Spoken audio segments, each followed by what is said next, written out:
Hello and welcome to Conversations about Crystals and Healing with Uma Silbey. I'm Becca King-Reed. Welcome, Uma. Hey, it's nice to be here, as always. Yeah, it's nice to see really you. Enjoy our conversations. They get so interesting and deep, you know. I just love it. Me too. It's always great to spend time with you and time on this subject because I don't know, it's just never ending. The information is never ending, as you like to say, and I think sometimes it flows nicely through our conversation. Yeah. So today we're going to talk some more about crystal balls, which we did a little, and then you were thinking we might do some basics. So I guess we wanted to start off at the very, very beginning. Where would you, if you wanted to work with crystal balls, where would you be likely to find one? Well, there's always the internet, you know, but you have to make sure that you're getting what you are promised. There is that. But I would go to a rock shop, geology shop. They very often have them, or a metaphysical shop, sometimes bookstores. Yeah, we used to have a great metaphysical bookstore in our town, and they had all kinds of things like that. I used to also go to one in Florida in a place called Casa Dega, which was a spiritualist camp.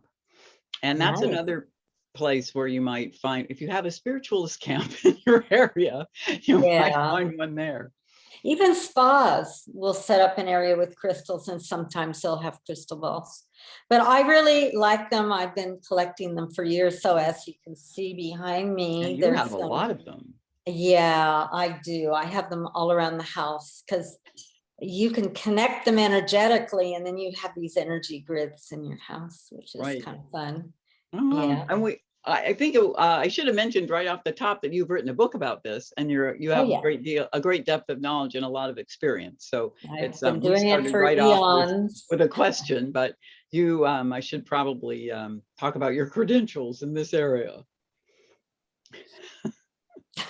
Well, am I credentialed? Am I properly credentialed? I've been doing this, I don't know, 50 years, a long time. I just plugged my age. But yeah, easily 50 years. And I just want to say it's so much more profound than just doing tricks. You know, like you think of the larger context. Okay, you're going to see into the future and the past. Well, is time linear? A lot of times it doesn't experience that way, you know. And who is the one who's looking? What's that larger context? You know, in that way, you know, when you practice this, it's really a path to open your awareness and do something larger than just this, you know, physical stuff. Although it helps you on that realm too, you know, find lost things, find lost people, you know. I had never thought about finding lost things that way. That's a good point. Yeah. Well, So that was an interesting question. Who's asking? The idea is who. So that sort of what. Maybe we should talk a little bit about we talked about the process last time, but the mindset for this, like how you would be thinking about it, what kinds of things? Well, if I'm gazing, or during the time I'm gazing, there is no awareness of I am gazing. There is just gazing. Now that spills out into life, but that's the mindset, you know. And when you concentrate one pointedly on a crystal ball, like see, I have this little one here, which I love. When you concentrate one pointedly on them, you literally can transform into a larger state. Then your awareness can transform or expand into larger than this physical plane, only because you're not aware of it. If you're not aware of it, it is only through logic you figure it's still there, you know? When you go to sleep, you wake up. Who is the one who is asleep? You know, you're aware, you're not aware. You're aware, you're not aware. So those kind of larger questions, you can really kind of happens automatically because, you know, if nothing else, we figure out our mind is so much infinitely larger than we give it credit for, you know, especially if we know where to look, which is what I try to teach people. Yeah. Okay. Well, that's very, I want to say very clear, but I'm sure to some people it's not clear. Yeah, it's just know that there's a larger context and just relax and do your readings and do occasionally ask yourself, who is it who is doing this reading? You can sense that beingness, that. Yeah. It's kind of the same mindset, or if you will, I guess that's not a great word, but close enough. Yeah. As healing. You're not really doing the healing. No. The healing is coming through you. You're more of an instrument than a healer. Yeah. Yeah. And it all takes focus. Now, when you learn how to crystal ball gaze, it's fabulous for developing one-pointed focus. And, you know, that helps you everywhere in life.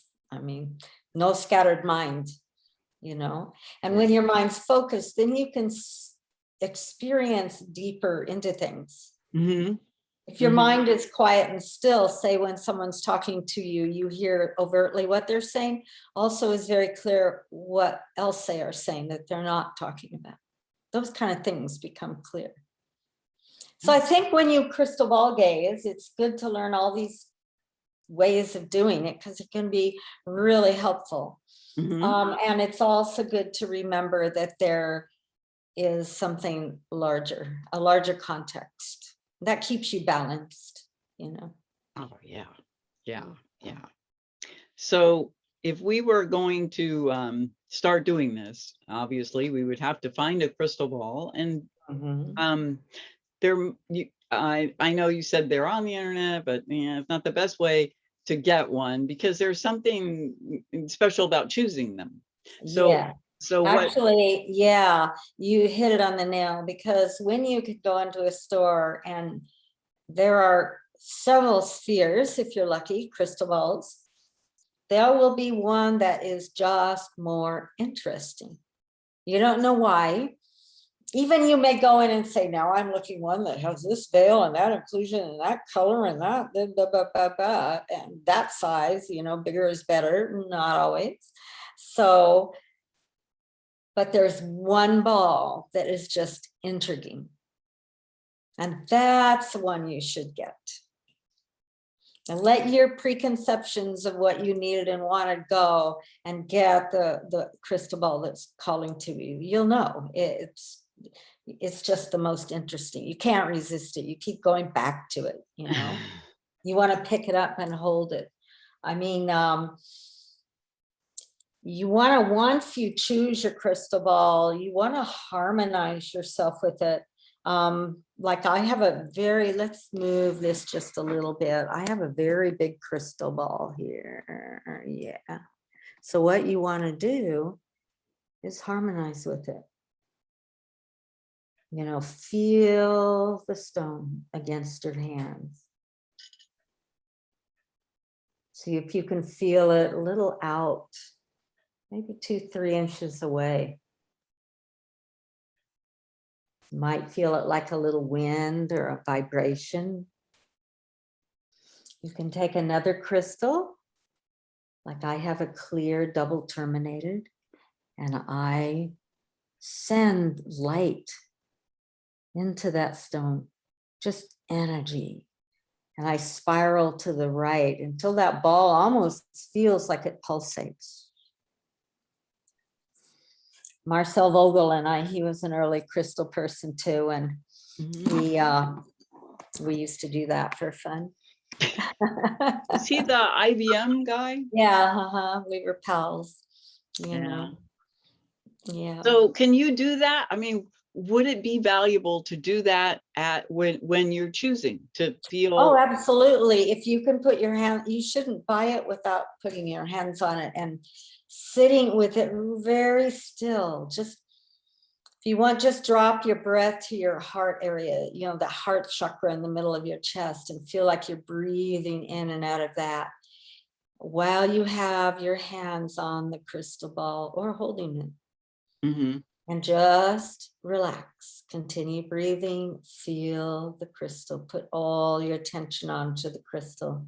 You can do this with eyes closed, and then you feel it vibrationally. You can do it with eyes open and look if there are areas that draw you into them, you know, that's just so interesting that you just can't resist it, you know. I think last time I guided you on a meditation, but I'll do it again. But yeah, you handle it. It would be nice to take some time with the purchase, you know. Now, but that said, I recommend starting with a clear, natural quartz crystal ball. That would be my first choice always. It's like the grandfather crystal world. It's not created in a lab, but you know, there's something to do with that. It's the geology of our planet. And inside, I mean, I have perfectly clear crystal balls, and that's much harder to work with, because when you look into a big crystal ball or a clear crystal ball, see if I can catch it again for you, you see veils and inclusions. You see that? mm-hmm. See, and you find something that interests you, you know. Turn this out. Now, can you see it? Find an area that interests you. You may take your hands and just start turning it. Okay. Ooh, see that plane in there? It looks, it's where a certain fracture, a natural fracture in the quartz crystal is. This one has like a milky band, like Milky Way. See that? Ooh, right there. Yeah, this is a nice one. Oh, it has a rainbow, depending on, see, this is a great one. So you got an idea how I look at the crystal ball. Yeah. My pitter patter. Yeah. No, so, and now we've been talking about clear ones, and but you could you choose, or would it be a good idea to make a colorful one, like a well, first of all, there are glass crystal balls, and there's some that look like brilliant rainbows, and they're nice, they're very pretty, but as far as crystal ball gazing, they're hard to work with. Quartz crystal has an energy that draws you into it. The spherical shape does. Like I do work with glass crystal balls. My first one was glass with a floating bubble in the middle. Someone gave to me. So anyway, size is not necessarily what you look for. You first you look for an attraction, but there should be clarity, like really brilliantly clear ones. The more brilliant, the stronger the energy, the easier it is to be pulled in. And but ultimately, it's the one that you're drawn to. Right. Okay. Yeah. All right. Now, so you should that feel. Said, I'm sorry for interrupting you. No. Said, you can, you know, like here's a. Do you see that amethyst? See, now that I can look into. It's clear. So maybe if I were going to do a healing work with it, like any kind of healing work, I might choose an amethyst. If I'm doing emotional work with someone and I'm going to work with a crystal ball, I would take a rose quartz. See that? I mean, you can see into that one. So it goes on. You can work with solid spheres. This is a shungite, but you read off the surface of the sphere. It doesn't draw you in the same. It's good for grounding, A lot of times like this, I can be looking into my big crystal ball while I'm holding a grounding stone in my left hand. So let me ask you this. So you've said some interesting things. I mean, obviously it's all interesting. But, I hope so. But you said one thing that just caught my ear, and I wondered if we might want to talk a little bit about it. You said, when I'm working with someone on emotional things, or when I'm working on healing. So I think a lot of people think that crystal ball work is about the future or the past, or as you say, you know, you don't know where you are on that continuum, but you can use them to send energy as well as to receive. Yeah, what I like doing, and I do believe I did this meditation last time, one of my times. You travel into the crystal ball and you can actually call that being into you and do your healing work from that space inside the crystal ball. It's not logical, but at some point, as you're inside that crystal ball, you can call them in after permission. I mean, a general, like, you know, sending love, no need for permission, but you know, if you're going to work on someone's broken leg, maybe it's not the right time. And if you don't get permission, they're not going to be as open anyway.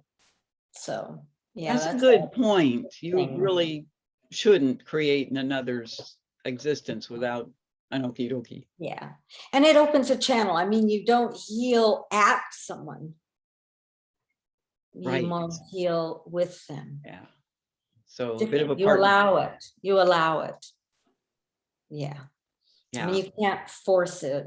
And who are we to force it anyway? Who do we think we are? Probably who we think we are. And we don't know if someone seems to us perhaps to be not healthy or lacking in that area, but there may be a reason that they're doing that.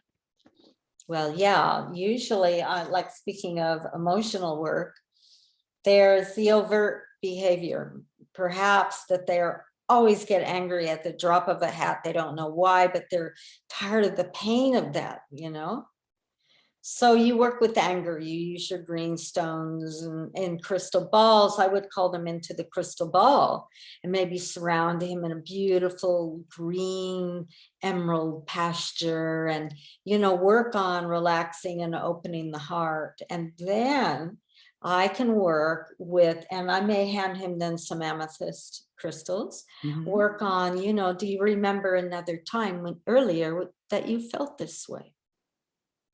Picture it, and then you assist them in picturing it safely and learning and transmuting it, you know, to where if they do remember the incident, it's not charged, just what happened. But anyway, and you go back and chances are you find an early childhood, sometimes baby, sometimes earlier, that they witnessed a behavior, had something happen to them, had love withdrawn, had their, you know, I talk about all of this, and it leaves an effect because you can't risk losing that mother or that loved one. So you make it your fault. I must be unlovable. You know, your friends reject you and you're, you know, third grade or so, it's that something's wrong with me. And we carry these core emotional woundings into life. So then when you are going about your day and someone just said, oh, piss off, to them it was nothing, but to you it was like, oh, a rejection. So what you want to do in the healings is transform those experiences. Look at your decision you made about it, and can you change that decision? So it's tricky because you don't want to suggest, oh, what happened was all your fault or no big deal or, you know, whatever traumatic event. So it's very delicate work. So yeah, I'm writing about this right now as we speak because I think it's important, you know. Yeah, we can do so much more harm with our emotions, sometimes even more than physically, you know, if we just spout off without really being wise about it. Yeah. We've all probably done that. Who would do that? Oh, no embodied being would ever do that. Yeah, yeah, something. Well, that was great information, and that I think that, you know, probably what is a reading and how to do a reading is a big topic, and that's a nice entree to it. And I especially like the part about, you know, permission. That's always really important to always be a partner and not try to help people on your own. Oh, you know, if nothing else, you get to be so annoying to people. You know, if you're always trying to help them and they know it, and you know what you're saying is they're not fine as they are. That's the subtext to that. So you don't want to do that. And you know, you want to have a certain humility, like not I am going to heal you. Won't really happen. You may even find yourself faking things. But you know, then you have to ask yourself, who am I? Who is doing this healing? Describe this person to me, this being, this what? Who heals? And you just open yourself and let that healing energy come through. With the crystals and stones, we're setting conditions. You know, a prayer attracts that energy. A stone formation attracts a certain energy. It's all vibration. What is the I want to say benefit, but that's really not the word, but it's just, I guess, maybe a different modality. But what would be the difference, or why would you want to use a crystal ball in some situations and just crystals in another, or stones in another? Where would you, is it just how you feel or what you like to work with? Or when you're getting ready to work with a person, or you're envisioning the upcoming session, you'll know what is to be used. Your stones like talk to you. So I may have a certain crystal ball in mind we're going to work with, and then I realize it's a big, large crystal point that you can gaze into. You know, you can gaze into water. You know, you can gaze into oil, you can gaze into a lot of things, but the crystal makes it easy. Because we talked about this before, but maybe we want to mention, because of the energy of the crystal is kind of cycling and bringing you in. Yes, like water going down a drain, you see it cycle. Yeah. Well, now that it seems like we should go to a meditation, but before we go, I thought we might want to talk about, once you pick, you've harmonized with your crystal and you've chosen it, you've brought it home, how do you store it safely? I'm glad you asked. Yeah. I have crystal balls I just keep out in the room for energy. They're all over. I have those that I work with, and those I keep wrapped in a natural fiber. I use black. And sometimes silk, sometimes cotton. Crystals I've worked with, say more, well, it's all shamanic, but more sort of with an earth vibe. I'll put them in, you know, earth tone pouch, natural fiber pouch, something like that. Now, before you use your crystal ball, clear it. You can, I think I cover this in all my books, but basically blow smoke over it, fan incense, something, you know, and you'll get a feeling with, intend that it be clear, and you'll get a distinct feeling. It's like, clear. Now, when you do your crystal ball gazing work, you're attracting, storing energy in there. It happens automatically, yeah. Because vibrationally, you both affect each other. If you're doing a gazing with someone else and you both say, have your hands on the ball, you've joined yourself vibrationally. So after you do your reading, then before you store it again, you need to clear it. You clear yourself, clear the other person, clear your ball and all the crystals around you. And then I wrap it in the natural fiber again, and I don't bring it out till I'm going to do a reading. Yeah. Perfect. That sounds great. Yeah. I'm just really drawn in. Yeah. Well, you know, one last thing that always comes up when you gaze at a crystal ball, you don't look at it from an inch or two away, not at all. You know, I'm about maybe a foot. I mean, you can gaze across the room, but a foot's good. And you put extra light on it, you know? Yeah. Hopefully. Yeah. So a little space is a good idea. A little space is a good idea, always. Okay. Do you have meditation that you could lead for this? I know that you do. Yeah, I think what would be really good is to work on our nervous systems, our any sense of anxiety we have, feelings of being too responsible, stuck, all those things. Let's work on those and have them transform. That would be good. Okay, so Uma's going to move her camera now, and I am. I must interrupt you. If you're driving your car, this later. Plus, you want to wait and watch this because Uma's going to focus her camera on the crystal. So if you do not have a crystal ball yet, you can enjoy Uma's while she does this meditation, and looks like she's got it set up. So I will be quiet and Uma will take over. Yeah. Now, is this bright enough? Ooh, that looks good. Okay. So, with your spine straight, sitting in a chair, or if you're a yogi, lotus, half lotus, close your eyes for a moment and just feel your own sense of being here.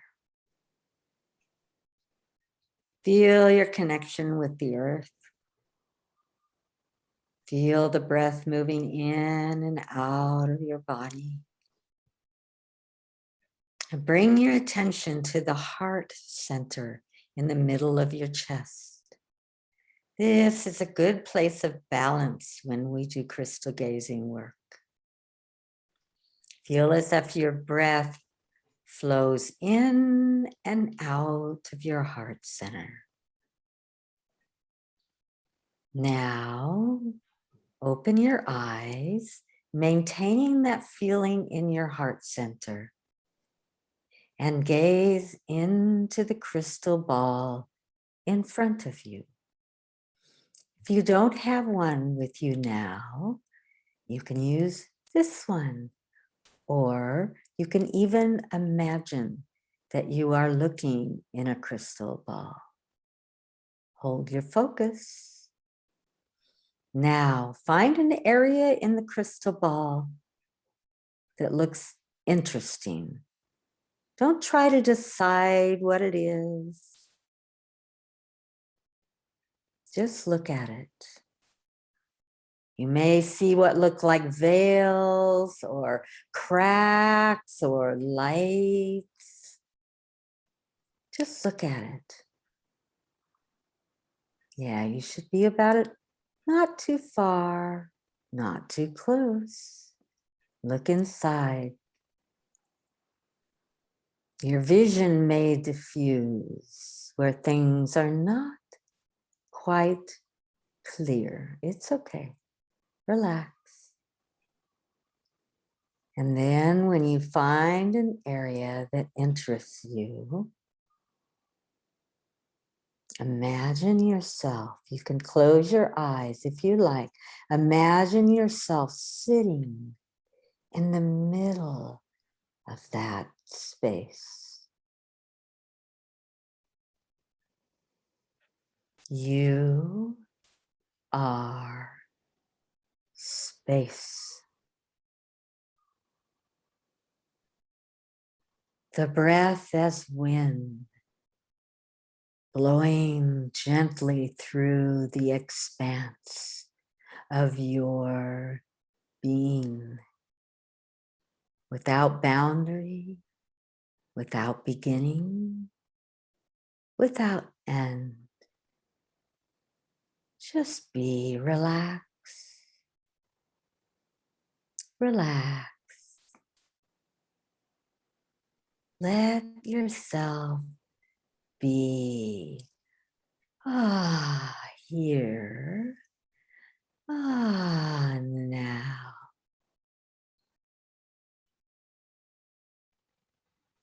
look from your perspective, ever outward from your being, is an expanse of space. Let go. Breathe. Relax. You are infinite space. Breathe. Beyond description, beyond understanding. Breathe. Be clear. Relax. And now be aware of your breathing. Take a deep breath as if the breath flows in and out of your heart center. Good. Open that heart center. Breathe, breathe, breathe. Now, feel the floor or the earth beneath your feet. Move your feet. Stomp them a little. Move your body. And now, for one little more bit, focus on your heart center. Just relax. And ask yourself this question: who is doing this meditation?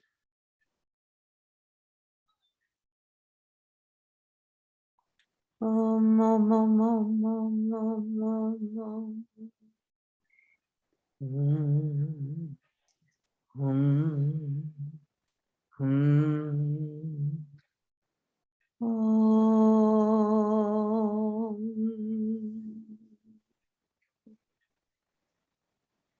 Now open your eyes.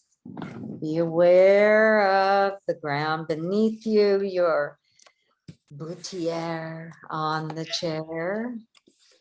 Yes, take a nice deep breath and just blow it out. Yeah, really feel solid. We have chants and songs we do sometimes to, help this. So I'll bring the light back. Oh, look, you can see me now. Well done. Nice camera work. Well, that's an excellent meditation for, everything as, quote, ordinary as understanding and a clear mind and intuitive knowing and relaxing and just, having some space. That meditation is great for that. And asking yourself those questions will be very beneficial. And relax. The answers are not logical. I love that you say that, and you've said that a couple times today, which is great because your analytical mind really wants to figure this out. Right. And when you are crystal ball gazing, once you are into it, you're no longer in your analytical mind. There's a different knowingness that becomes pretty clear. Yeah. Well, this has been very fun. Thank you so much for fun. This is great. And great. I want to tell you, I missed a lot of information, but I do have this crystal ball gazing book. It's on Amazon.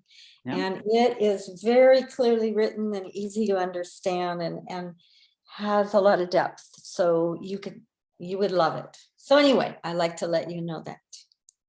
Yeah, well, it is because, that's a whole book. You've written a whole book on this. We're not going to talk about everything in 20 minutes. So it's great to, this is sort of just like a little doorway of what you might find in the book. And the book has all the really deeper stuff and many explanations details and things. And these meditations you can go back to over and over. Yeah, of course. Yeah, these are great ones. You can always just because that last one we just did, you don't need someone speaking to you eventually. You can guide yourself into it.